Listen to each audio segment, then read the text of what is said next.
મિત્રો आज अमदावाद में एक महिला स्कूटी लईने जती थी। પોલીસે રોકી, પોલીસને પૂછપરછ કરવાનો રોકવાનો એમનો અધિકાર છે। આ દરમિયાન બેને પૂછ્યું કે તમે કોણ છો, એટલે પોલીસ કર્મચારી કહ્યું આ મારું આઈ કાર્ડ।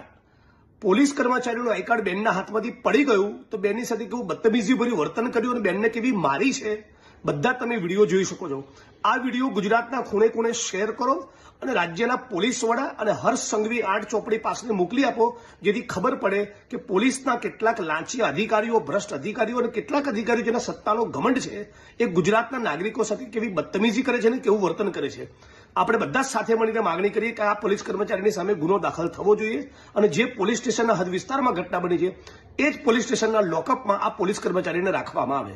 હાલ સોશિયલ મીડિયામાં એક વિડીયો ખૂબ વાયરલ થઈ રહ્યો છે, જેમાં અમદાવાદ પોલીસના કર્મચારી છે તે એક યુવતીને લાફાવાળી કરી રહ્યા છે। સાથે જ આ વિડીયો જે વાયરલ થઈ રહ્યો છે તેની માહિતી એવી સામે આવી રહી છે કે આ જે યુવતી છે તે પારડી વિસ્તારના અંજલિ 4 રસ્તા પાસેથી પસાર થઈ રહી હતી, ત્યારે આ યુવતીને ટ્રાફિક પોલીસ છે તે અટકાવે છે અને તેની પાસે લાયસન્સ અને ડોક્યુમેન્ટ માંગે છે।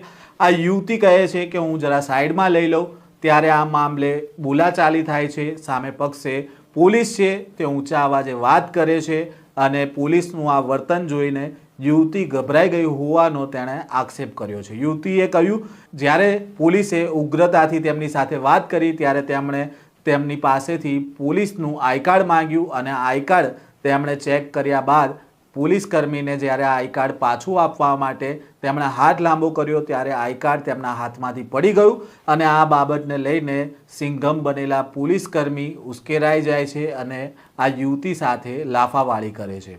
વાત આટલેથી નથી અટકતી, કારણ કે તેમની સાથે બીજા તેમના સહકર્મચારીઓ પણ હાજર હોય છે અને આ મહિલાને લાફાવાળી કર્યા બાદ દંડાવાળી કરવાના હતા, હાથમાં દંડો લે છે, પરંતુ તેમને તેમના કર્મચારીઓ છે તે પકડી રાખે છે। મહિલા 112માં ફોન કરે છે ત્યારે આ પોલીસ કર્મી છે તે મહિલાને એવું પણ કહેતો હોય છે કે પોલીસમાં છું, પોલીસ મારું કંઈ કશું નહીં કરી શકે, તમારે જ્યાં ફરિયાદ કરવી હોય ત્યાં કરો, પોલીસ સ્ટેશનમાં પણ મારી ફરિયાદ નહીં નોંધવામાં આવે, તે પ્રકારનું નિવેદન આપ્યું હોવાનો યુવતીએ આક્ષેપ કર્યો છે। જ્યારે આ મામલો પોલીસ સ્ટેશને પહોંચ્યો ત્યારે પારડી પોલીસ સ્ટેશનના પીએસઆઈ સાથે તેમણે આ મહિલા છે તે વાત કરે છે અને ત્યારે પીએસઆઈ છે તેમણે ધમકાવ્યા હોવાનો આક્ષેપ કર્યો છે યુવતીએ। સાથે જ આ યુવતી જ્યારે પીઆઈ પાસે ગઈ ત્યારે પીઆઈએ પણ ક્રોસ ફરિયાદ થશે તેવી ધમકી આપી હતી અને આ મામલે પછી આ યુવતી છે ત્યાં અરજી આપે છે અને ત્યાંથી જતી રહી છે। જ્યારે આ સમગ્ર મામલો સામે આવ્યો ત્યારે